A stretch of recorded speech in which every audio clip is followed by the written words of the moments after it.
Bismillahirrahmanirrahim. Assalamualaikum warahmatullahi wabarakatuh. Waalaikumsalam warahmatullahi wabarakatuh.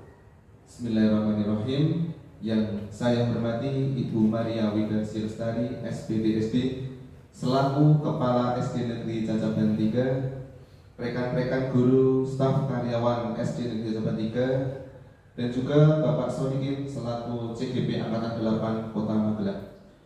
Pertama-tama tak lupa marilah kita panjatkan puji syukur kehadirat Allah SWT pada siang hari ini kita diberikan nikmat yang luar biasa untuk mengadakan kegiatan dalam rangka yaitu diseminasi penerapan budaya positif yang akan disampaikan oleh Bapak Solikin selaku CGP Angkatan 8 Kota Magelang ini. Ini adalah kesempatan yang emas, kesempatan luar biasa. Kita akan belajar bersama dengan beliau Pak Solikin. Semoga dengan kegiatan ini mendapatkan banyak ilmu yang berguna dan juga berpihak pada murid, bermanfaat dalam pembelajaran kita ke depan. Untuk mengawali kegiatan pada hari ini, marilah kita bersama-sama berdoa agar kegiatan pada siang hari ini berjalan dengan lancar. Berdoa, mulai. Berdoa, selesai. Perkenalkan di sini saya sebagai MC akan membacakan susunan acara pada kesempatan siang hari ini.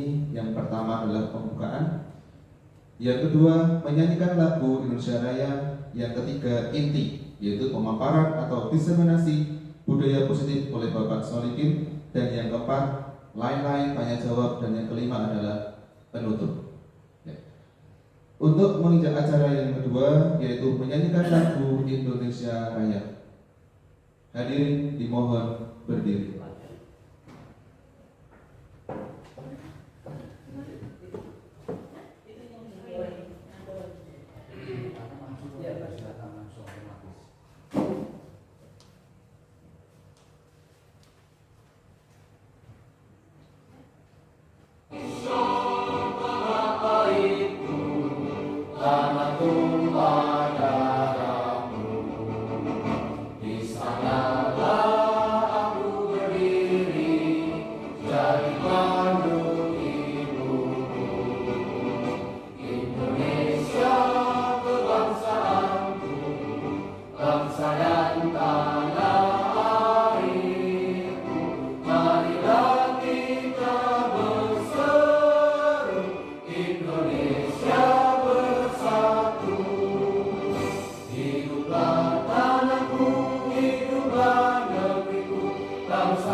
Hadirin duduk kembali.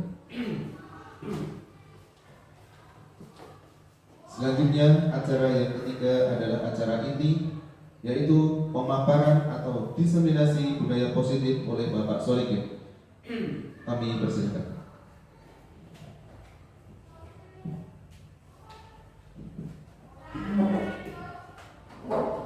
Baik, terima kasih kepada Bapak Andi yang telah membawakan acara pada kesempatan siang hari ini.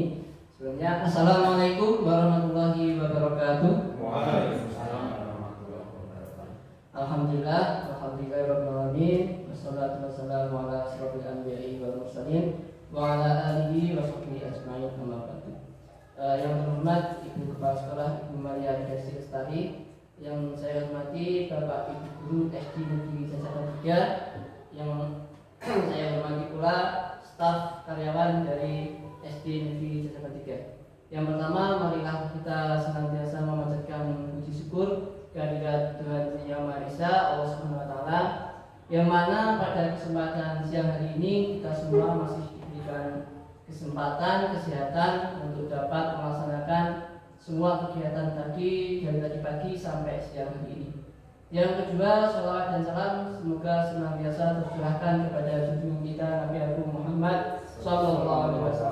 Semoga kita semua kelak mendapatkan syafaatnya di yaumul qiyamah.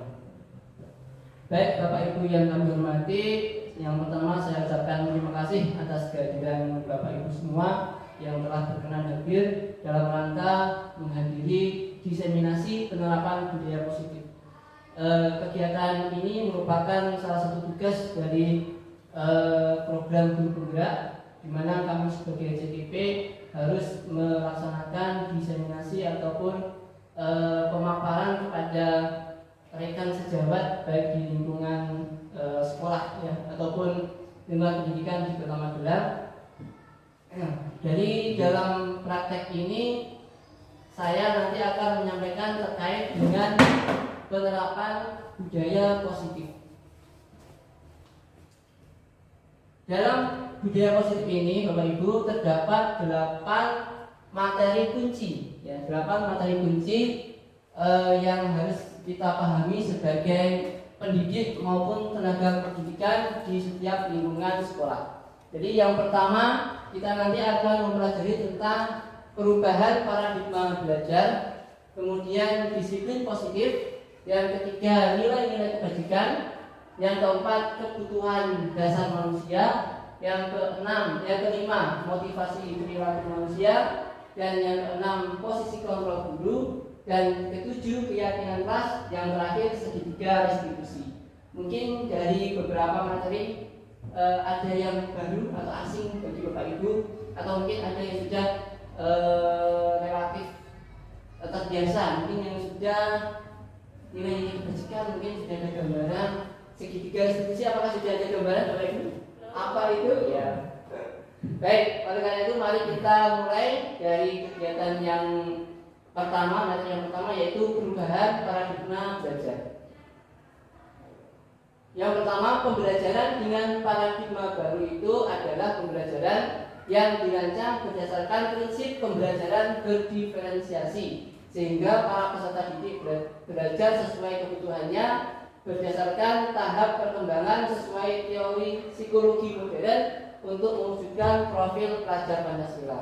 Di sini yang kita garis bawahi adalah tentang pembelajaran berdiferensiasi. Nah, pembelajaran berdiferensiasi itu yang bagaimana? Itu adalah pembelajaran yang bertujuan untuk memenuhi semua kebutuhan anak, baik nanti dalam proses kontennya maupun dalam proyeknya dan sebagainya. Jadi ada diferensiasi pada proses, diferensiasi pada konten, dan pada produk ya, seperti itu. Nah, pembelajaran yang kita laksanakan itu nanti hendaknya akan melahirkan peserta didik yang ini Bapak Ibu memiliki profil pelajar Pancasila. Apa saja? Yaitu yang pertama beriman, bertakwa kepada Tuhan Yang Maha Esa, kemudian berkebinekaan global, gotong royong, mandiri, kreatif, dan bernalatif. Jadi harapannya nanti pembelajaran yang kita laksanakan di kelas itu dapat mencetak siswa-siswi yang memiliki profil pelajar Pancasila. Berikutnya Bapak Ibu, sebelum kita melanjutkan tentang tadi paradigma, mari kita laksanakan terlebih dahulu sebuah game kecil, ya, permainan kecil. Di sini nanti ada namanya kegiatan kepalan tangan. Langkah-langkahnya ada A dan B. A itu Anda dan B itu teman Anda. Sobeklah secari kertas kecil, tuliskan benda atau sesuatu yang sangat berharga untuk Anda. Letakkan di salah satu tangan Anda dan genggam benda atau sesuatu tersebut dengan segala daya. Buatlah sebuah kepalan. Kemudian teman Anda B akan mencoba dengan sekuat tenaga dengan berbagai cara untuk meminta Anda memberikan benda tersebut. Jadi benda yang tadi ditulis di kepalan tangan itu akan diminta oleh teman Anda dengan berbagai cara, ya, si B nanti bisa membujuk, mengancam, menghardik, merayu, menyuap apa saja agar dapat membuka kepala tangan Anda, memberikan tadi sesuatu yang berharga. Nah, coba apakah Bapak Ibu sudah menuliskan? Boleh apa saja, silakan. Boleh benda atau apa, ya. Boleh sesuatu yang sangat kita cintai, ya, seperti itu. Sudah? Kalau sudah nanti bisa berpasangan Pak Sugeng dengan Pak siapa? Pak Jas, Bu Mira dengan Bu Linda. Ya. Oh iya, kalau tidak Bu Mira dengan Pak Jas atau Pak Sugeng dengan Bu Linda, ini usulan dari Pak Jas sama Pak Sandi. Oh gitu. Ya. Kalau Kalau baik, silakan Bapak Ibu, sudah dituliskan atau belum? Iya, ya, silakan dituliskan. Kemudian, oh sudah. Kalau sudah, silakan dipraktekkan. Yang A nanti bergantian, berperan sebagai A dan berperan sebagai B. Yang A nanti berarti yang mengepal, kemudian yang B itu yang berusaha membuka. Kemudian kalau sudah nanti gantian, yang tadi membuka itu gantian yang memegang, kemudian yang tadi apa? Mengepal, gantian yang membuka. Ya, silakan Bapak Ibu bisa berpasangan. Coba Pak Sugeng sama Pak Jas, Bu Mira dengan Bu Linda. Dipaksa. Iya, boleh dipaksa, boleh dirayu, boleh dengan menyuap, dengan apa saja, sesuatu. Orang sudah diikhlaskan. Boleh ikhlas ya. Pak Sugeng mencoba dengan merayu dan ternyata belum diberikan oleh Pak Kalau Jas. nggak ikhlas ini juga tidak akan saya berikan. Berikan semua tenaga. Ayo, satu-satu join. Ikhlas bakti bina bangsa. Oke, ikhlas. Ikhlas. Ya, saya juga mengikhlaskan. Baik, Pak Sugeng dan Pak Jas memutuskan untuk membuka tangan. Apakah kemudian tadi Bu Mira dengan Bu Linda sudah? Wah. Belum. Ini ngeyel ini. Tidak mau, ya baik nggak mau, ya beda. Baik, terima kasih Bapak Ibu. Ada dua peristiwa ya yang tadi itu bapak-bapak itu bisa dengan mudah melepaskan dan yang ibu-ibu tidak mau melepaskan. Kira-kira terkait dengan perubahan paradigma itu yang memiliki kontrol untuk memberikan atau kemudian untuk tetap menyimpan itu siapa? Apakah orang lain atau kita? Misalnya tadi Bu Mira itu dibujuk dengan segala apapun oleh Bu Linda, tapi tetap tidak memberikan. Mungkin yang ditulis bisa suami ya gitu kan? Kan nggak mungkin gitu yang diberikan. Iya, jadi kan sesuatu yang berharga itu bisa semua. Ya, tapi kemudian Pak Jas dan Pak Sugeng tadi saling memberikan. Berarti yang tetap yang mengontrol dirinya atau orang lain ya Bapak Ibu. Diri sendiri ya. Jadi keputusan apakah nanti kita itu akan membuka, apakah tetap akan menahan itu ada pada diri kita sendiri. Orang yang di luar itu hanya bisa memberikan informasi. Misalnya tadi, ayo nanti tak kasih ini ya. Misalnya kalau kita ke anak-anak tulis seperti itu, dan yang memutuskan untuk tetap membuka, menutup ataupun memberikan itu diri kita sendiri. Baik, kita lanjutkan. Nah, dari permainan tadi kita itu kemudian bisa mempelajari tentang perubahan paradigma stimulus respon ke teori kontrol atau teori pilihan Bapak Ibu. Jadi siapa sesungguhnya yang memiliki kontrol? Siapa tadi Bu Linda? Diri kita sendiri ya, diri kita sendiri. Nah, pada materi ini kita akan membedakan kalau stimulus respon kita mencoba mengubah orang agar berpandangan sama dengan kita. Tapi kemudian pada teori kontrol atau pilihan kita berusaha memahami pandangan orang lain tentang dunia. Itu perbedaan yang pertama. Kemudian yang kedua, perilaku buruk dilihat sebagai suatu kesalahan. Itu kalau menggunakan pendekatan stimulus respon.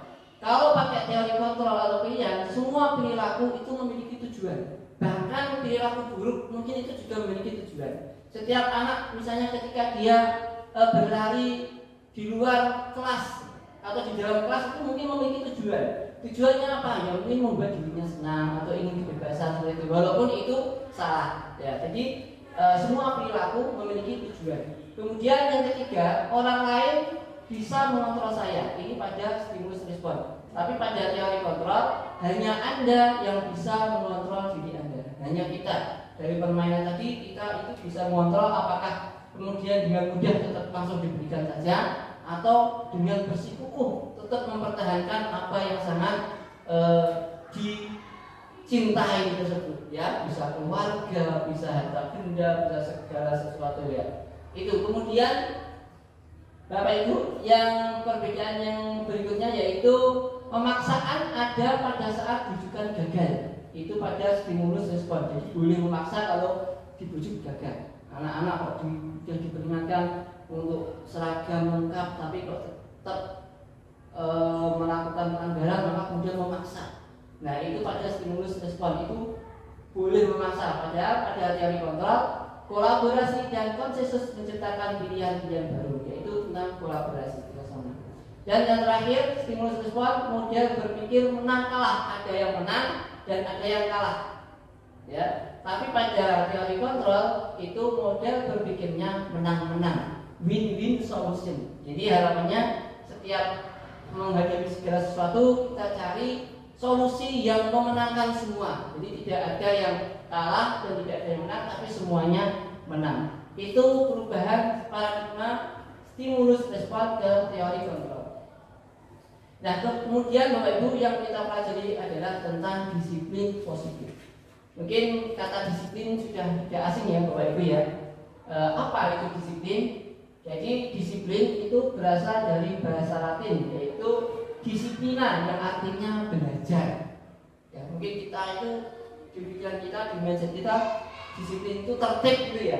Ternyata ya patuh. Ternyata disiplin itu artinya belajar Bapak Ibu. Yaitu ilmu baru juga yang saya dapatkan.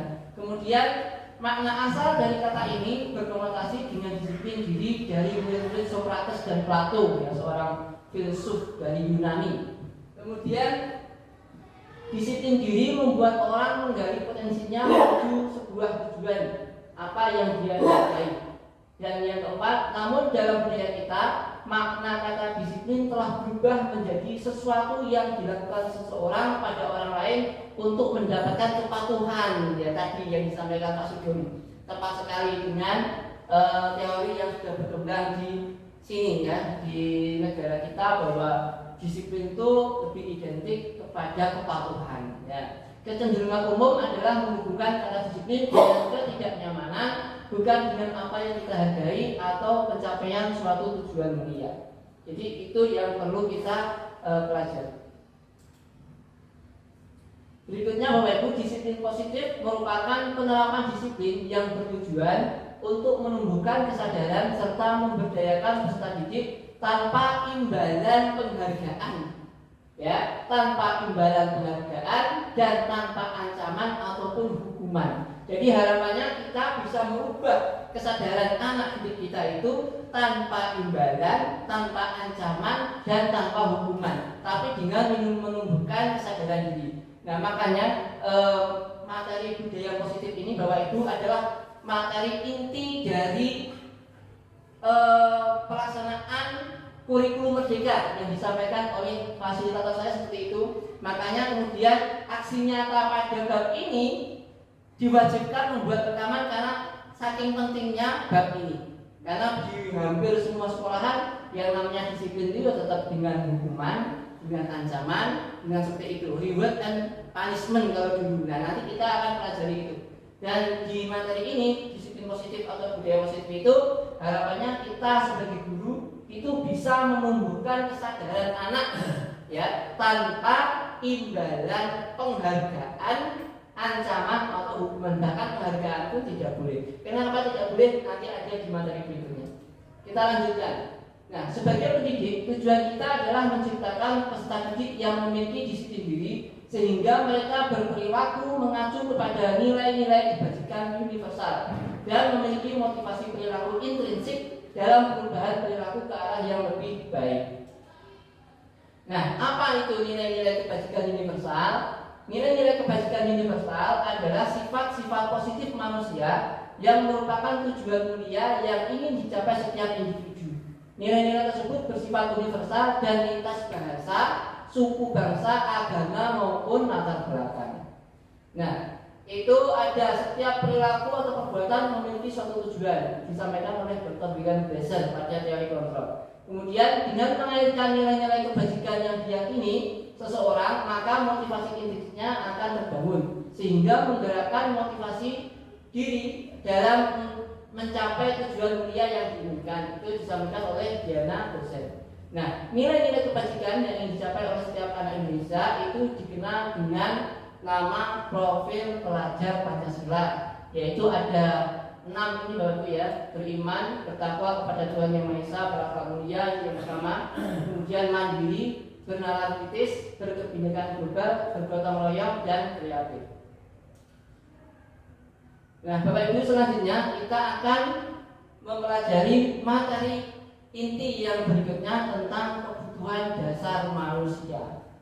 Nah, kebutuhan dasar manusia adalah segala sesuatu yang kita lakukan untuk mendapatkan apa yang kita inginkan. Seluruh tindakan yang kita lakukan memiliki tujuan tertentu dan semua usaha terbaik yang kita lakukan adalah dalam rangka agar kebutuhan dasar kita terpenuhi. Nah, ada 5 kebutuhan dasar kita, Bapak Ibu. Yang pertama adalah kebutuhan untuk bertahan hidup. Contohnya apa? Kira-kira Bapak Ibu? Bertahan hidup, biar kita bisa hidup. Makan, minum, tempat tinggal, pakaian.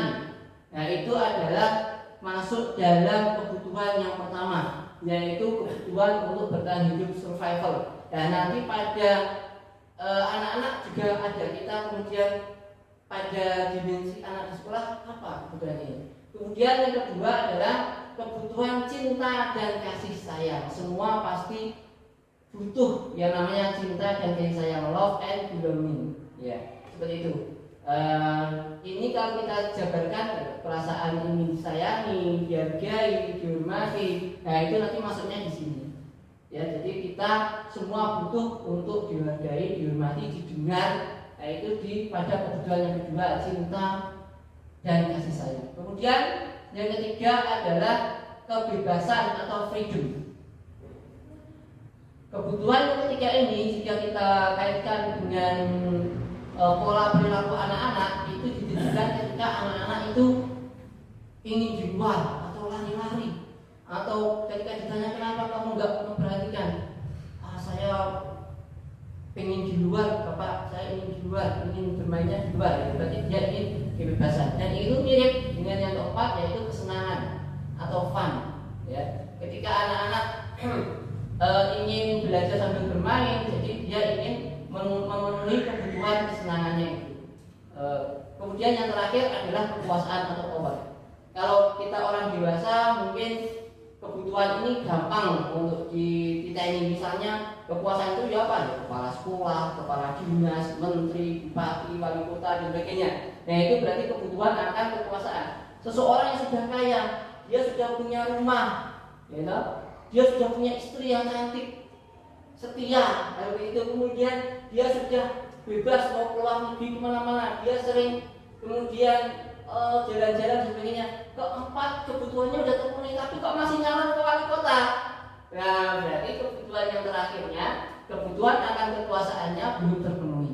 Maka terjawab ketika kita kemudian melihat sekelilingnya, wah beliau itu sudah kaya raya, dari polisi baik, ingin jadi menteri. Jadi beliau itu ingin memenuhi kebutuhan yang kelima, yaitu tentang kekuasaan atau power. Dan semua kita sebagai manusia, karena itu kebutuhan dasar, maka semuanya memenuhi pada level masing-masing. Kalau tadi seperti para pejabat-pejabat itu berarti mungkin kekuasaannya udah pada wali kota, bupati, presiden, gitu. Kayak gitu. Kalau kita masih level ini ya kekuasaannya kepala sekolah, pengawas, kepala dinas, kayak gitu ya. Kemudian sekretaris daerah dan sebagainya. Nah ini pada level-levelnya.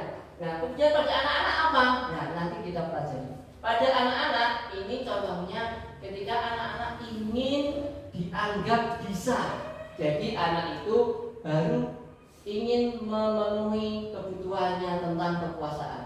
Anak itu ingin dianggap pandai. Berarti dia berusaha memenuhi kebutuhannya akan kekuasaan. Anak itu ingin dianggap berpengaruh, nah itu ingin memimpin, ingin menjadi ketua kelas, nah itu berarti memenuhi kebutuhannya sebagai kekuasaan.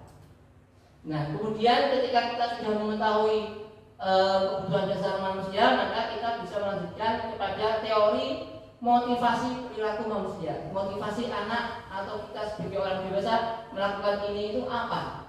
Ya, itu ada 3 secara umum Bapak Ibu. Jadi yang pertama itu adalah motivasinya untuk menghindari ketidaknyamanan atau hukuman. Apa yang akan terjadi apabila saya tidak melakukannya? Misalnya saya sebagai guru, kalau masih motivasi 1, berarti saya nanti kalau berangkatnya jam 7.15, wah nggak enak nih sama bu kepala. Nah, berarti ini motivasi kita masih untuk menghindari ketidaknyamanan atau hukuman. Wah nanti gaji saya dipotong berapa persen. Nah ini hukuman. Jadi motivasi kita masih belum berasal dari motivasi nilai kebajikan, tapi masih dalam rangka untuk menghindari ketidaknyamanan atau hukuman. Nah ini termasuk motivasi eksternal. Nah yang pertama itu. Kemudian yang kedua itu adalah untuk mendapatkan imbalan dari orang lain atau institusi. Jadi kalau yang pertama tadi itu untuk menghindari ketidaknyamanan atau hukuman, yang kedua ini untuk mendapatkan imbalan. Saya tak datang pagi-pagi nanti biar dapat dompres misalnya, kalau pas di acara-acara tertentu itu. Kemudian anak berangkat pagi-pagi nanti biar mendapat bintang. Kalau dulu masih berlaku sistem reward punishment, anak berarti motivasinya masih motivasi eksternal untuk mendapatkan imbalan dari institusi ataupun orang lain. Nah, yang terakhir, yang paling bagus, yang paling diharapkan adalah motivasi yang ketiga, yaitu untuk menghargai diri sendiri. Saya akan menjadi orang seperti apa bila saya melakukannya. Artinya, saya ingin menjadi orang yang disiplin. Jadi mau ada kepala sekolah, mau jam kosong, mau apapun, saya tetap berangkat jam 7. Nah itu berarti motivasinya sudah motivasi untuk menghargai diri sendiri yang berlandaskan pada nilai-nilai kebajikan. Motivasi ini dinamakan motivasi internal. Jadi sudah tidak karena hukuman, juga bukan karena mengharapkan imbalan, tapi karena menghargai diri sendiri untuk motivasi internal. Nah ini merupakan yang seperti ini adalah tujuan dari disiplin positif. Jadi semua anak siswa di sini dan siswa dimanapun diharapkan dapat menghadirkan motivasi yang ketiga, motivasi internal. Jadi dia itu melakukan perilaku tertib di sekolah dimanapun, bukan untuk menghindari ketidaknyamanan atau hukuman, dan juga bukan untuk mendapatkan imbalan, tetapi untuk menghargai diri sendiri. Nah, Bapak Ibu, dalam penerapan disiplin biasanya guru itu memberikan 2 hal ini, hukuman dan konsekuensi. Maka kita akan membedakan apa itu hukuman dan apa itu konsekuensi. Yang pertama, hukuman itu adalah sesuatu yang menyakitkan harus terjadi. Anak ini sudah datang terlambat, maka dia harus mengalami sesuatu yang menyakitkan. Silahkan kalian bersihkan kamar mandi. Nah, ini berarti merupakan hukuman. Jadi anak merasa tersakiti. Tersakiti di sini tidak hanya tersakiti secara fisik, Bapak Ibu, tetapi juga secara verbal, melalui ucapan juga bisa. Jadi kalau hukuman itu nanti akan ada pihak yang tersakiti, ya. Dalam hal ini adalah murid-murid kita. Kemudian kalau konsekuensi, sesuatu harus terjadi. Bedanya apa? Kalau hukuman ini diberikan sepihak oleh guru. Misal hari Senin ada anak yang datang terlambat. Kemudian saya sebagai guru atau wali kelasnya, kamu setelah upacara hormat bendera 1 jam. Nah itu kan datang dari guru sendiri. Nah itu dinamakan hukuman. Kalau konsekuensi itu ada kesepakatan. Bedanya itu. Kalau konsekuensi itu ada kesepakatan kelas, misalnya jika saya terlambat datang di sekolah, maka apa yang akan saya lakukan? Anak-anak mungkin akan menjawab, saya akan membantu piket hari itu Pak. Jadi piket hari itu, nah itu merupakan konsekuensi. karena hal tersebut merupakan kesepakatan antara guru dan siswa. Sesuatu harus terjadi jika anak datang terlambat. Sudah merupakan sebuah konsekuensi. Jadi tidak mendadak. Kalau hukuman tadi itu mendadak. Silakan kamu bersihkan kamar mandi. Bisa lagi kemudian nyapu.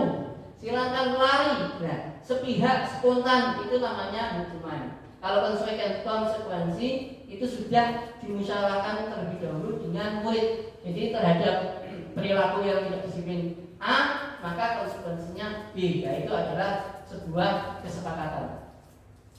Kemudian yang kedua, Bapak Ibu, hukuman itu membuat anak sakit, baik sakit fisik maupun sakit hati. Jadi anak-anak bisa sakit hati juga, bukan orang tua ya. Jadi bisa membuat anak sakit fisiknya maupun hatinya untuk jangka waktu lama. Nah, nanti mungkin setelah itu besoknya dia nggak mau berangkat sekolah, malu sama teman-temannya. Kenapa? Tadi saya disuruh hormat bendera sampai jam istirahat, diketawain adik kelas, diketawain kakak kelas. Nah, itu artinya besoknya dia nggak mau ke sekolah, jadi dia sakit, baik fisik maupun hati dalam waktu jangkanya lama. Nah, kemudian kalau konsekuensi membuat anak merasa tidak nyaman dalam jangka waktu pendek, karena sudah tadi sudah kesepakatan, jadi dia hanya misalnya berangkat terlambat, konsekuensinya piket. Ya, mungkin dia tidak nyamannya sekitar 15 menit itu untuk piket. Ya, harusnya sudah pulang, dia harus piket karena melaksanakan konsekuensi yang sudah disepakati bersama. Itu perbedaan yang kedua antara hukuman dengan konsekuensi. Dan yang ketiga, anak membenci kedisiplinan karena sering dihukum, disuruh ngepel, disuruh nyapu, disuruh lari, disuruh push up. Itu anak kemudian jadi benci yang namanya disiplin.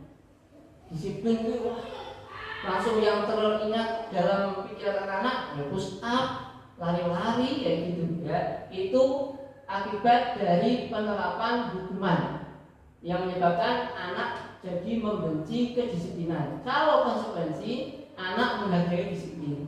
Nanti kalau saya terlambat, saya harus piket, berarti tak berangkat lebih awal. Jadi mungkin ini bedanya kalau konsekuensi. Jadi anak sudah tahu nanti dia akan mengalami apa sehingga melakukan ini, itu dengan konsekuensi. Kemudian yang keempat, perbedaan hukuman itu berupa paksaan. Ya, paksa, ya mau nggak mau silahkan kamu lepas sepatu, nggak dipaksa. Kamu sepatunya kok gak hitam, lepas sepatu, dipaksa. Kamu nggak pakai sabuk, nggak boleh istirahat, dipaksa. Nah, itu paksaan. Tapi kemudian kalau konsekuensi itu berupa stimulus dan tanggapan. Kemudian yang keenam, mendorong anak menyakiti diri sendiri. Ya, karena itu terjadi hukuman-hukuman yang diberikan, anak menjadi tersakiti dirinya. Tapi kalau dengan konsekuensi, mendorong anak agar mudah menyesuaikan diri tadi. Saya kalau ini nanti, maka saya piket itulah tak lebih awal. Nah, jadi anak sudah tahu apa yang akan dia alami ketika melakukan perilaku yang kurang sesuai dengan aturan. Kemudian berikutnya, hukuman ini nanti dapat menghadirkan konsep diri yang buruk. Anak sering terhukum, sering dimarahi, maka nanti dia akan menyadari, wah berarti aku itu anak nakal, aku ini anak gagal. Karena sering dimarahi Pak A, dimarahi Pak B, dimarahi Pak C, kok semuanya memarahi saya, berarti saya ini bodoh. Nah, kemudian ini anak bisa menghasilkan konsep diri yang buruk, anak akibat sering mendapatkan hukuman. Tapi kalau dengan konsekuensi, anak bisa mendapatkan konsep diri yang baik, bisa menyesuaikan diri dengan peraturan. Dan yang ke-7, anak belajar untuk menyembunyikan kesalahan ya, karena sering dihukum nanti wah akhirnya dia nggak ngaku ketika berbuat salah apapun, dia menyembunyikan. Ditanya, dijawab, ditanya dia nggak jujur jawabnya. Nah, seperti itu karena dia sering mendapatkan hukuman. Dan hukumannya kan dia nggak tahu, jangan nanti saya disuruh push up 100 kali, kan nggak tahu. Anak jadi liar pikirannya. Karena setiap hukuman dari perilaku salah itu tidak dikomunikasikan terlebih dahulu, jadi menyebabkan anak menyembunyikan kesalahan. Kemudian kalau konsekuensi, anak belajar untuk mematuhi peraturan. Dan yang terakhir, hukuman itu membuat anak marah. Satu, marah. Yang kedua, rasa bersalah. Ya, yang marah bisa anaknya juga karena dihukum, juga ya pemberi hukumannya juga marah gurunya. Rasa bersalah, merasa dipermalukan. Ya, anak merasa dipermalukan, anak merasa tidak dihargai. Ya, ini karena hukuman. Dipermalukan disuruh melakukan apa di halaman misalnya. Semuanya kelas 1 sampai kelas 6 melihat. Wah, ini kan berarti anak bisa down secara mental. Kalau ini menjadi budaya di sebuah sekolah. Kalau hukuman ini menjadi budaya, maka anak bisa merasa dipermalukan dan merasa tidak dihargai. Maka nanti kebutuhan dasarnya tadi yang powernya terganggu, dia kurang. Nah, kalau konsekuensi, anak itu kehilangan hak. Ya mungkin dia harusnya sudah bisa jajan, karena mendapat konsekuensi untuk piket, jadi haknya untuk jajan hilang untuk hari itu, karena dia harus merasakan konsekuensi melanggar peraturan dengan melaksanakan piket keras. Kemudian dibuat tidak nyaman dan diasingkan untuk sementara. Jadi kalau konsekuensi biasanya waktunya sementara, tapi kalau hukuman itu waktunya lama. Itu Bapak Ibu untuk perbedaan hukuman dan konsekuensinya. Yang baik apa? Yang baik adalah dengan restitusi. Apa itu restitusi? Nah, ya, restitusi ini adalah materi baru yang saya juga baru mendapatkannya di program Guru Penggerak kali ini. Jadi restitusi adalah proses menciptakan kondisi bagi murid untuk memperbaiki kesalahan mereka. Jadi anak itu diajak untuk memperbaiki kesalahannya sehingga mereka bisa kembali pada kelompok. Jadi setelah dia melakukan kesalahan itu pun bisa kembali ke kelompoknya, tidak merasa malu, ya, bisa kembali dengan karakter yang lebih kuat. Kenapa lebih kuat? Karena nanti dia sudah tahu kesalahannya dan dia tahu cara memperbaiki kesalahan. Nah, itu restitusi. Harapannya penerapan disiplin di sekolah itu adalah menggunakan restitusi. Jadi saya ulangi, restitusi adalah proses menciptakan kondisi bagi murid untuk memperbaiki kesalahan mereka sehingga mereka bisa kembali pada kelompok mereka dengan karakter yang lebih kuat. Ya, restitusi juga merupakan proses kolaboratif yang mengajarkan murid untuk mencari solusi untuk masalah mereka. Jadi murid diminta untuk ikut berpikir kira-kira solusi apa yang harus dia lakukan untuk memperbaiki kesalahannya. Dan restitusi membantu murid berpikir tentang orang seperti apa yang mereka ingin menjadi atau tujuan dunianya dan bagaimana mereka harus memperlakukan orang lain.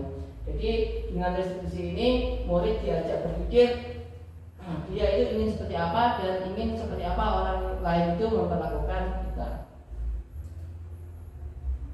Dalam penegakan disiplin ada 5 posisi kontrol sebagai guru, Bapak Ibu. Ini juga materi baru. Walaupun dalam keseharian kita sudah melaksanakan semuanya itu. Yang pertama adalah posisi penghukum. Ya, tadi posisi penghukum itu berarti dia ada anak yang berbuat kesalahan langsung tanpa ada komunikasi langsung. Silakan kamu copot sepatu karena sepatumu tidak berwarna hitam. Itu berarti dia penghukum. Silakan kamu berdiri di lapangan 1 jam, berarti dia penghukum. Karena apa itu? Keputusan dari kesalahan yang anak buat itu sepihak tanpa ada komunikasi. Dan yang kedua adalah sebagai pembuat rasa bersalah. Membuat rasa bersalah itu misalnya ada kita sebagai guru, kemudian ada anak yang melakukan kesalahan, ayo tolong dikerjakan. Kamu nggak pastinya lupa pada Pak Solikin. Pak Solikin ini sudah membuat soalnya sampai malam jam 12 nih, sampai jam 12 malam ini. Masa kamu nggak mengerjakan? Nah, ini adalah posisinya sebagai pembuat rasa bersalah. Dan yang ketiga, posisi sebagai teman. Nah, itu guru yang terlalu dekat kepada anak, itu berarti dia memposisikan dirinya sebagai teman. Apa akibat dari posisi teman ini? Nanti ketika kita sebagai guru mengingatkan anak, maka anak akan merespon, "Lah, tak kira Pak Sawi itu temen kue, kok aku dihukum?" Misalnya kayak gitu. kok aku disuruh ini tak kira temanku ya. Nah itu anak merasa seperti itu. Dan salah satu efek berikutnya, anak hanya mau diajar atau diingatkan atau dibimbing oleh guru tersebut, nggak mau dengan guru lain, karena dia merasa nyaman dengan satu guru yang memposisikan dirinya sebagai teman. Nah itu. Dan yang keempat itu posisi kontrol guru sebagai pemantau. Ciri-cirinya guru yang memposisikan sebagai pemantau ini adalah selalu memegang teguh peraturan. Misalnya, Linda, kamu hari ini terlambat ya? Harusnya kan jam 7, sekarang sudah jam 7:05. Sekarang kamu silakan keluar gerbang ke muridnya yang bernama Linda. Ada murid yang bernama Linda kayak gitu. Nah itu berarti dia memposisikan sebagai pemantau tanpa melihat anak kenapa dia terlambat. Kemudian Kenji, misalnya ada murid yang bernama Kenji, kamu tidak memakai sepatu hitam ya, kamu malah memakai sepatu coklat, lepas sepatumu. Nah ini berarti kamu sudah melanggar peraturan. Intinya guru yang selalu mengaitkan segala sesuatunya itu dengan peraturan, maka dia mengambil posisi sebagai pemantau. Dan yang baik seperti apa? Yang baik adalah semuanya mengambil posisi sebagai manajer. Manajer itu sebagai among. Jadi guru akan mengajak murid yang melanggar peraturan itu dengan berdiskusi, kemudian mencari solusinya. Oh, ketika kamu datang terlambat, itu penyebabnya apa? Seperti itu.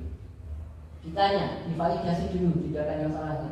Oh, karena saya begadang main HP, kayak gitu. Kemudian ditanya, keyakinan kelas apa yang kamu langgar?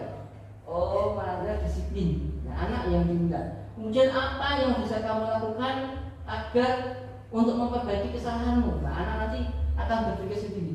Saya akan tidur lebih awal, seperti itu mungkin. Nah, itu adalah guru yang memposisikan dirinya sebagai manajer. Nah, berikut contoh penerapan 5 posisi kontrol guru. Nah, di sini saya mencontohkan ada kasus satu, yaitu ada siswa yang tidak memakai atribut lengkap saat upacara bendera. Kalau kita sebagai guru mengambil posisi sebagai penghukum, maka yang kita sampaikan kepada murid adalah hormatlah pada bendera selama 1 jam. Nah itu berarti posisi kita masih sebagai penghukum, dan ini wajib dihindari dalam penerapan disiplin positif yang disampaikan oleh fasilitator saya ya. Jadi tipe penghukum ini wajib. Apa tadi ciri-cirinya penghukum? Bu Dinda masih ingat? Salah satunya adalah spontanitas ya, tanpa apa itu kesepakatan. Ya, nggak ada kesepakatan sebelumnya. Jadi langsung silakan hormat bendera, silakan mengepel lantai, silakan lari-lari. Ya, jadi langsung dari guru itu namanya tipe guru yang mengambil posisi kontrol sebagai penghukum. Kemudian yang kedua, pembuat rasa bersalah. Itu misalnya kalimatnya, berapa kali ibu bapak memperingatkan kamu? Kamu kok selalu mengecewakan ibu ya? Nah, ini akibatnya anak nanti akan merasa menjadi orang yang bersalah, menjadi orang yang menjadi penyebab orang lain susah. Nah, kemudian nanti bisa minder dari diri, takut untuk mengecewakan orang lain. Nah, membuat rasa bersalah ini efeknya pada anak menjadi seperti itu. Kemudian Bapak Ibu, posisi yang berikutnya yaitu sebagai teman. Nah, biasanya posisi sebagai teman ini bahasa yang digunakan itu datar, lembut ya. Contohnya, ayo dong ikuti aturan sekolah, tolong bantu bapak ya, sekali ini tidak apa-apa. Nah itu ya, sekali ini tidak apa-apa, lain kali jangan berbuat seperti ini lagi ya. Nah itu adalah guru yang memposisikan dirinya sebagai teman, dan ini sebaiknya juga jangan terlalu sering dipakai ya. Ini Kalau bisa ya tetap dihindari, karena yang paling pas tadi adalah sebagai manajer. Kemudian yang keempat, posisi guru sebagai pemantau, Bapak Ibu. Ya, dalam posisi kontrol itu yang keempat adalah posisi sebagai pemantau. Contohnya adalah guru jika ada anak yang melanggar ini, kalimatnya, kamu sudah melanggar peraturan sekolah, kamu tahu konsekuensinya. Nah, jadi kalau pemantau itu selalu mengaitkan dengan konsekuensi. Kalau menghukum dengan hukuman. Ya, bedanya kalau hukuman tadi spontan, saat itu juga terserah gurunya apa saja. Tapi kalau pemantau itu mengingatkan anak tentang konsekuensi. Kamu nggak mengerjakan PR, konsekuensinya apa? Belajar di luar. Nah, itu berarti masih sebagai pemantau. Kamu tidak membawa buku paket, konsekuensinya apa? Tidak boleh di dalam kelas. Itu berarti masih pemantau juga. Ya, contohnya kamu sudah melanggar peraturan sekolah, kamu tahu konsekuensinya. Setelah istirahat, kamu memberi atribut di koperasi dan jangan ulangi lagi ya. Nah, ini adalah contoh tipe guru sebagai pemantau. Nah, Bapak Ibu, yang terakhir adalah posisi sebagai manajer. Maka contoh kalimat yang akan guru ucapkan kepada anak adalah, apakah kamu tahu kesalahanmu? Nah, anak kemudian menjawab, kira-kira bagaimana kamu memperbaiki kesalahanmu? Nah, anak kemudian mencari solusi. Jadi ini yang diharapkan dari kita sebagai guru dalam mengambil posisi kontrol ketika menerapkan disiplin di sekolah, disiplin positif. Jadi diharapkan sebagai posisi manajer. Yang masih agak dibolehkan, yang kemarin disampaikan itu adalah sebagai pemantau, ya, pemantau atau teman yang jangan terlalu. Nah, itu diperbolehkan. Yang nggak boleh penghukum dan membuat rasa bersalah. Bapak Ibu, kita lanjutkan.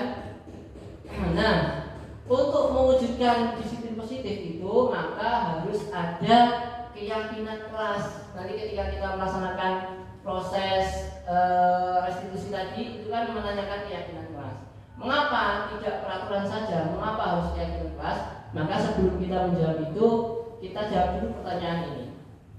Mengapa kita memiliki peraturan harus menggunakan helm bila mengendarai kendaraan berdua? Kenapa Bapak Ibu kita harus menggunakan helm? Menjaga keselamatan, ya, menjaga keselamatan. Jadi bukan karena ada tidak ditilang, ya, tapi lebih pada diri kita sendiri, menjaga keselamatan. Kemudian mengapa kita memiliki peraturan 3M, menggunakan masker, mencuci tangan, dan menjaga jarak 1,5 meter? Biar sehat, menjaga kesehatan. Nah, itu contoh. Kemudian yang ketiga, mengapa kita memiliki peraturan harus datang tepat waktu pada saat mengikuti pelatihan? Biar berjalan lancar, yang menunjukkan di sini menghargai pembicaranya, menghargai teman-teman yang lain. Jadi itulah keyakinan diri, keyakinan kelasnya, nilai-nilai kebajikan. Jadi kita itu memakai helm ya agar selamat. Maka dalam nilai kebajikan itu ada nilai keselamatan. Kemudian mengapa kita menjaga jarak? Ya untuk menjaga kesehatan. Ini dalam diri kita, bukan agar terhindar dari sanksi. Kemudian yang berikutnya, mengapa kita memiliki peraturan harus datang tepat waktu pada saat mengikuti pelatihan? Ya, agar pelatihan berjalan lancar. Itu dalam diri kita. Nah, keyakinan kelas itu kita pilih adalah untuk mendukung motivasi intrinsik tadi, menghargai diri sendiri, bukan motivasi eksternal lagi ya, karena untuk mendapatkan penghargaan ataupun untuk menghindari hukuman, tapi untuk mendukung motivasi intrinsik, kembali ke nilai-nilai keyakinan, lebih menggerakkan seseorang dibandingkan mengikuti serangkaian peraturan-peraturan. Jadi itulah pentingnya keyakinan kelas. Jadi tidak cukup dengan peraturan kelas, tapi harus dibuat menjadi keyakinan kelas. Nah, tahapannya bagaimana? Tahapan yang pertama, tetap anak-anak nanti diminta menuliskan peraturan-peraturan kelas. Misalnya tidak boleh membuang sampah sembarangan, itu anak menulis itu. Kemudian tahap berikutnya setelah itu mengubah kalimat tadi menjadi kalimat positif. Misalnya berarti membuang sampah pada tempatnya. Ya tadi kan tidak boleh membuang sampah sembarangan, itu peraturan kelasnya. Diubah menjadi kalimat positif berupa membuang sampah pada tempatnya. Kemudian kita cari nilai kebajikannya apa? Oh, nilai kebajikannya adalah menjaga kebersihan. Nah, keyakinan kelasnya apa? Keyakinan kelasnya sama, menjaga kebersihan. Jadi nanti keyakinan kelas itu boleh sama dengan nilai kebajikan.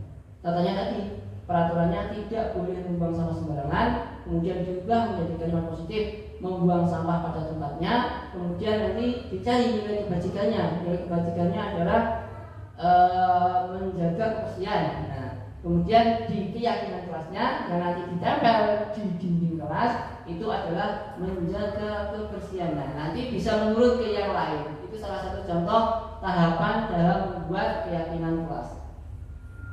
Selanjutnya Bapak Ibu, apa bedanya peraturan dengan keyakinan? Nah ini contoh peraturan, selalu kembalikan buku ke tempatnya. Maka yang kita buat dalam keyakinan kelas kita adalah tanggung jawab. Jadi memiliki sikap tanggung jawab, nanti banyak menurunnya. Kemudian yang berikutnya, dilarang mengganggu orang lain. Keyakinan kelasnya adalah menghormati orang lain. Jadi yang dilarang itu kita ubah, yang kalimat negatif kita ubah menjadi kalimat positif. Kemudian yang berikutnya contohnya hadir di sekolah 15 menit sebelum pembelajaran dimulai. Keyakinan kelasnya menghormati orang lain atau berkomitmen. Kemudian yang berikutnya dilarang melakukan kekerasan. Maka keyakinan kelasnya adalah keselamatan, bisa menghormati orang lain bisa. Kemudian dilarang menggunakan narkoba. Nah, untuk anak SD kayaknya belum, tapi mungkin SMP SMA itu kita waspada. Nah, itu berarti keyakinan kelasnya adalah menjaga kesehatan. Dan yang berikutnya bergantian atau menunggu giliran. Keyakinan kelasnya menghormati orang lain, bersabar. Nah, itu. Jadi yang contoh lagi, gunakan masker. Keyakinan kelasnya adalah kesehatan, keselamatan. Seperti tadi, gunakan helm, itu adalah untuk keselamatan kita. Gunakan masker untuk kesehatan kita, bukan untuk menghindari tilang. Ya, seperti itu, Pak. Jadi kalau kita masih dalam rangka biar tidak ketilang polisi, maka masih dalam motivasi menghindari hukuman. Ya, masih motivasi eksternal, ekstrinsik, ya seperti itu. Nah, yang terakhir contoh peraturan, jangan berlari di kelas atau koridor. Maka keyakinan kelasnya keselamatan. Kenapa? Karena kalau nanti berlari bisa jatuh, bisa cedera. Nah, itu berarti keselamatan.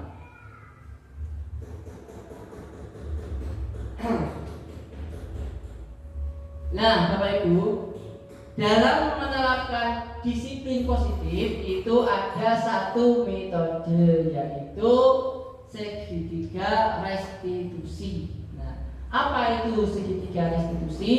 Segitiga restitusi adalah suatu proses dialog, ya, dialog. Jadi ada dialog yang dijalankan guru atau orang tua agar dapat menghasilkan murid yang mandiri dan bertanggung jawab. Ya, tujuannya adalah menghadirkan murid yang mandiri dan bertanggung jawab. Itu segitiga restitusi. Ada dialognya antara guru, jadi tidak langsung dihukum, anak tidak langsung dihukum, anak tidak langsung diberi konsekuensi, tapi ada dialog. Jadi restitusi ini tidak konsekuensi, ya Bapak Ibu, beda lagi. Jadi ada hukuman, ada konsekuensi, dan ada restitusi. Nah, harapannya kita itu restitusi. Mentok-mentoknya ya udah konsekuensi. Nah itu. Jadi dalam penegakan disiplin positif itu harapannya kita adalah dalam menghidupkan, membudayakan segitiga restitusi. Paling mentok, paling nggak bolehnya ya konsekuensi. Jangan sampai hukuman. Nah, kalau hukuman pantangan, kalau konsekuensi masih makruh. Harapannya itu kalau segitiga restitusi itu wajib yang diinginkan dari pemerintah melalui program kurikulum merdeka. Ya itu. Jadi itu ya Bapak Ibu. Kita lanjutkan. Nah, Segitiga restitusi ini memiliki 3 tahapan, yaitu yang pertama menstabilkan identitas, kemudian memvalidasi tindakan yang salah, dan menanyakan keyakinan. Apa itu menstabilkan identitas? Menstabilkan identitas itu dilakukan berdasarkan prinsip bahwa membuat kesalahan adalah proses bagian dari proses pembelajaran. Ya, jadi membuat kesalahan adalah bagian dari proses pembelajaran. Nah, berbuat salah itu wajar. Ya, itu kita sampaikan ke anak. Semua orang pasti pernah berbuat salah. Kemudian Bapak tidak mencari siapa yang salah, Bapak ingin mencari solusi dari masalah ini. Nah, itu dialognya.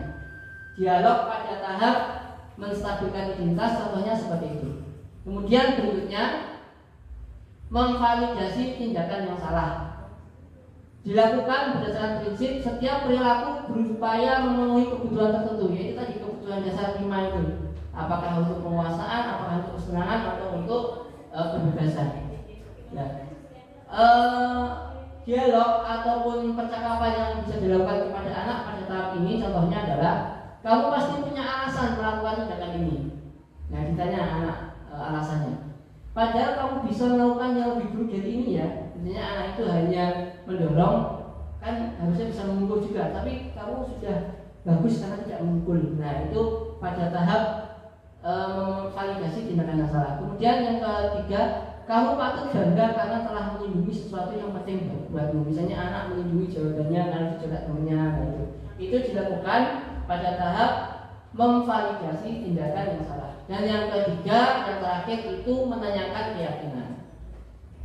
Murid akan diberi pertanyaan-pertanyaan bermakna untuk memunculkan motivasi secara intrinsik.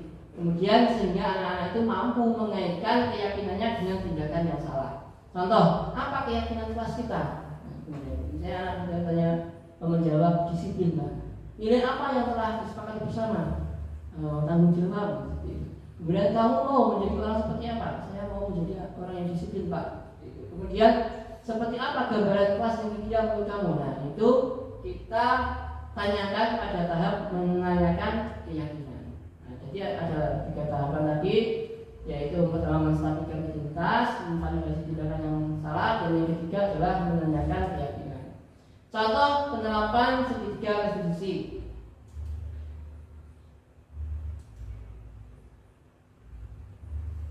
Nah, ini ada kasus di kelas saya. Jadi Kenji tidak terima pekerjaannya selalu dicontek oleh temannya. Dia marah dan tidak bisa menahan emosinya. Berikut adalah skenario penyelesaian masalah menggunakan segitiga restitusi.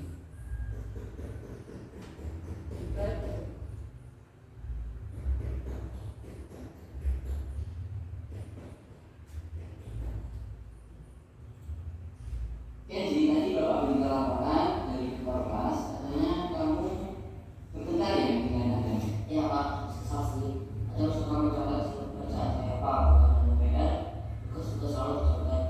Oh gitu, ya masalah kalau kamu kesal berpendam. Jika Bapak akhirnya fokus kamu, Bapak juga akan melakukan hal yang sama. Lalu apa yang Bapak melakukan saya pada? Saya maaf Pak, saya maki-maki Adam dan tanpa sadar saya membarunya Pak. Oh gitu ya, pasti kamu berbuat seperti itu ada alasannya. Iya Pak, saya sudah susah banyak mengerjakan soal, pakai temannya mencontek, tidak mau berusaha sendiri. Oh ya, masa nggak tahu kamu merasa marah karena tidak rela kerjaanmu dicontek, bisa saja bagaimana? Bapak sangat menghargai tindakan kamu yang tidak berlebih dan itu misalnya kamu memukul. Sekarang sudah kita buktikan, tindakan kamu yang marah terhadap Adam sampai kamu mendorongnya itu apakah sesuai dengan keyakinan kelas kita? Tidak Pak. Menurut kamu keyakinan apa yang sudah dilanggar? Saling menghormati antar teman Pak.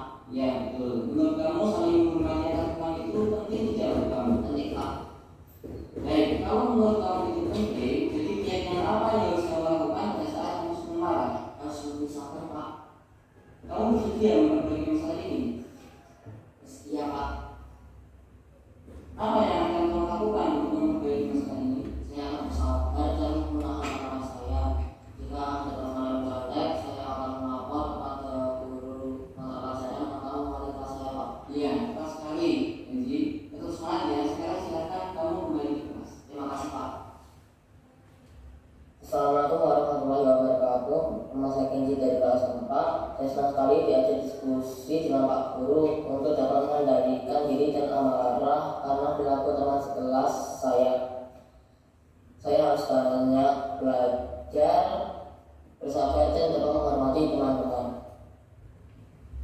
Ya, itu tadi adalah contoh penerapan segitiga restitusi ketika ada anak yang melakukan kesalahan, yaitu mendorong temannya karena melindungi jawabannya. Tadi saya sampaikan yang pertama tetap melaksanakan validasi jawaban yang salah, tapi sebelumnya juga sudah menstabilkan identitas dan terakhir menanyakan keyakinan. Berikutnya penutup, Bapak Ibu, kita terakhir di penutup. Jadi intinya dalam penerapan program disiplin positif, hendaknya guru memiliki standar kepribadian profesional dan sosial yang baik, di mana guru mampu merefleksi dirinya dalam posisi kontrol saat ini. Bagaimana perjalanan dirinya sebagai among atau manajer yang menuntun murid-muridnya menjadi insan yang mandiri, merdeka, dan bertanggung jawab. Ini adalah standar nasional pendidikan. Baik, Bapak Ibu, mungkin itu saja diseminasi penerapan budaya positif yang dapat saya sampaikan. Mohon maaf atas segala kekurangan. Terima kasih atas perhatian dari Bapak Ibu semua sudah meluangkan waktu dalam mengikuti kegiatan ini. Sekian. Assalamualaikum warahmatullahi wabarakatuh. Ya, luar biasa untuk Bapak Solikin CGP kita angkatan 8 ini, dan dari awal sampai akhir lancar. Monggo dijurin Pak Solikin. Kegiatan buat teman-teman, monggo semuanya di dahan monggo. Ya, luar biasa dari paparan Pak Solikin ini, di mana budaya positif menjadi hal yang sangat perlu kita terapkan dalam kehidupan sehari-hari, dalam pembelajaran, di mana banyak hal baru yang kita peroleh tadi, hal yang sebaiknya kita terapkan dalam pembelajaran, termasuk tadi adalah namanya ada segitiga restitusi dalam menyelesaikan suatu permasalahan yang kita hadapi dengan murid. Ini adalah adanya dialog, sehingga akan tumbuh dari murid sendiri itu untuk menemukan bagaimana kesalahannya, apa yang harus dilakukan berikutnya, dan untuk bisa kembali ke kelompoknya, untuk bisa memang suatu yang wajar, tapi bagaimana untuk bisa memperbaiki untuk yang lebih baik lagi. Mungkin dari Ibu Kepala Sekolah akan menyampaikan hal-hal lain. Cekap Ibu Kepala. Cekap. Oke, ya. Mungkin guru yang lain, teman-teman, cekap. Oke, ya. Alhamdulillah. Luar biasa kegiatan pada hari ini, dari yang pertama, kedua, ketiga terlewati dengan baik, dengan lancar. Semoga kegiatan ini bisa bermanfaat. Marilah kegiatan berikutnya dari yang keempat adalah penutup. Marilah kegiatan ini kita tutup dengan berdoa bersama. Berdoa mulai.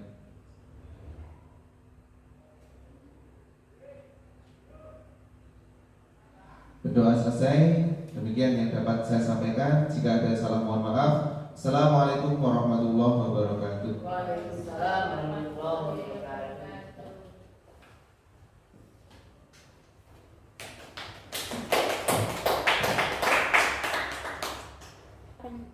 Harus kalau itu. Terus Pak,